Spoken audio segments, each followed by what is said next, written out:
Sa Mindanao.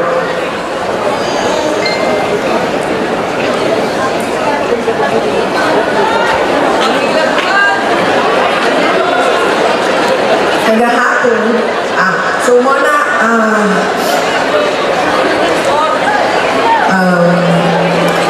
malipay yun ko, basta makadawat ko o invitasyon kay matagaan na ko o opportunity na muli sa amo ang balay, makita mo ako ang mama, makaistorya o personal ako ang mama.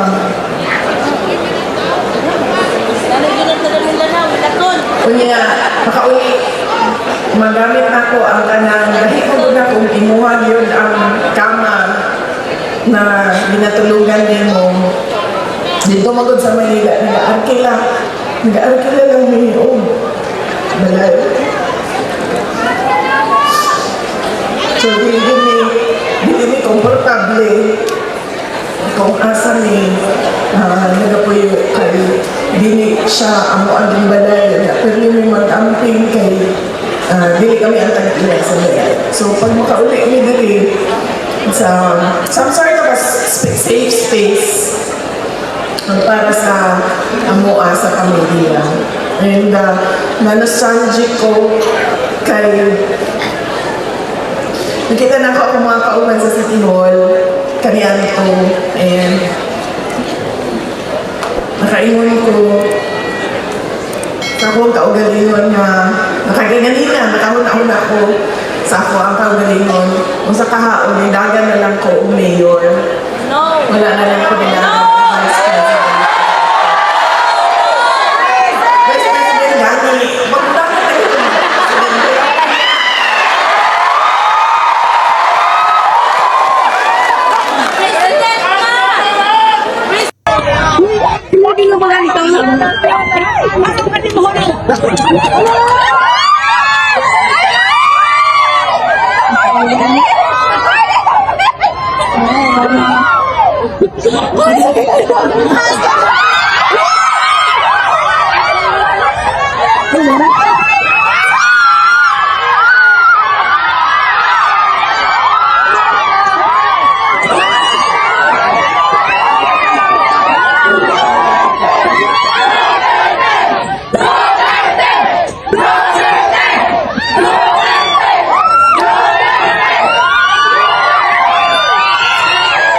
Eto na, nagsalita yung isang magaling na political strategist, congressman ngayon ng unang distrito ng Antipolo City, si Congressman Ronaldo V. Puno, tungkol sa impeachment ni Vice President Sara.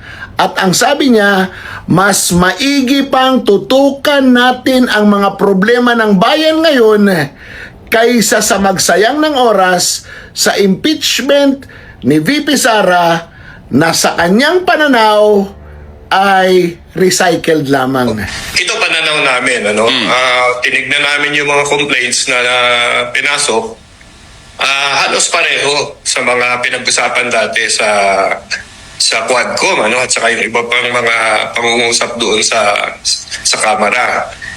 Parang wala kaming nakikitang bago ito yung parehong mga paratang na lumabas noon.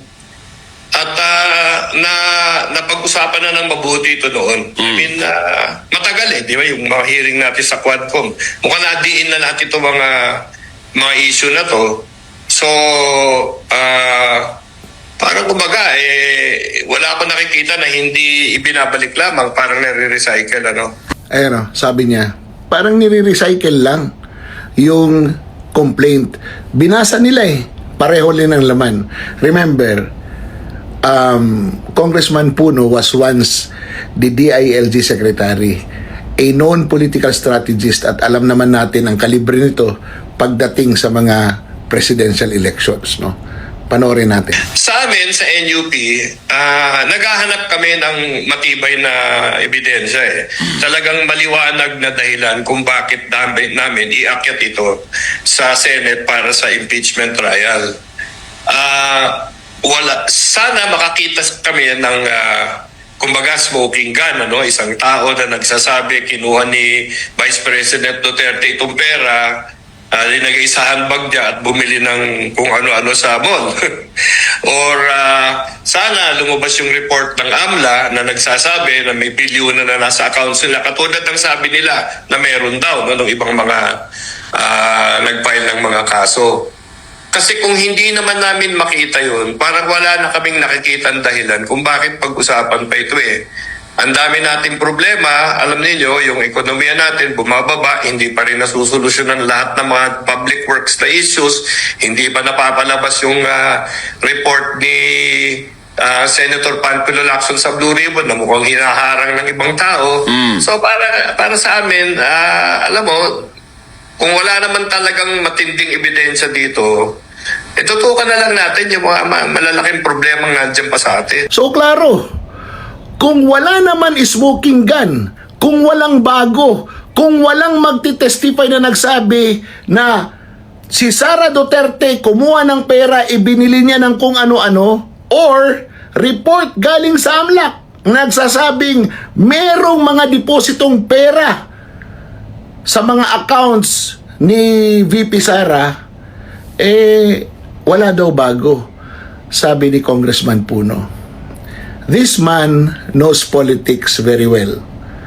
Dati itong secretary ng DILG, sabi ko naman kanina, and this man is a political strategist through and through. Magaling talaga ito. And idol ko rin to, si Congressman Puno. O paano? Ha? Iyak na lang kayo muna. Kasi yung mga galing, alam nilang mag-analisa. Yung mga bobo, patuloy lang nagagawa ng istorya. O paano? Sayang ang bayot! Naglabas po ang National Union Party ng statement na sinasabing hindi sila boboto pabor sa impeachment ni VP Sara unless may compelling new evidence emerges during the hearings. Alam na po naman po natin na ang NUP ang ikalawang pinakamalaking political party sa Kongreso. Reaction po. Decision po nila yan. May kalayaan po sila mag-decide. Hindi naman po sila sinasaklawan ng ating Pangulo at ng administrasyon na ito. Kung ano po yung decision nila, malamang yun po yung nakikita nilang magiging magandang aksyon para sa kanilang political party. And ma'am, nananatili po ang substantial ang numero ng mga aliado ng presidente sa Kongreso. Huwag nating isingit, ilagay sa issue ang numero ng Pangulo sa House of Representatives. Ang Pangulo po ay bumabase sa proseso at sa ebidensya. Kung ano po yung makikita nilang ebidensya, yun lamang po ang kanilang isulong. Bagong repacking center, pero makita ninyo, puro makina na, dati kinakamayan. Nung manual, ang trabaho rito ay nakakapag-produce sila sa isang araw 10 to 12,000. 5 to 8. 5 to 8 pa lang. 5 to 8,000. Ngayon, pagka full blast, itong ginagamit itong mga bagong mga machine ay dadami na hanggang 30,000. Kaya nila a day, a day ito. 30,000 a day. Sa ngayon, ay naka-storage, nag-aantay, meron na tayong 4 million na ganitong mga food pack para buti naman at wala naman masyadong sakuna ngayon. Meron pa rin mga sunog, meron pa rin sa Katlaw yung meron pa na inaalagaan ng mga sir, yung Vulcan. Sa Vulcan. So patuloy lang ang production nito hanggang umabot ng mga 5 million, lampas ng 5 million. Pero malaking tulong itong pagkagawa. Ito pinagawa pa natin, pinadesign natin itong mga machine na ito para talaga sa Pilipinas. At ito meron tayo sa Luzon, ito yung para sa Visayas at saka Mindanao. Yung Mindanao, meron tayong tinatayo na isa pa sa Butuan City, pero hindi pa mag-operate yun hanggang siguro end of the year, next year. So, in the meantime, dito muna natin kukunin.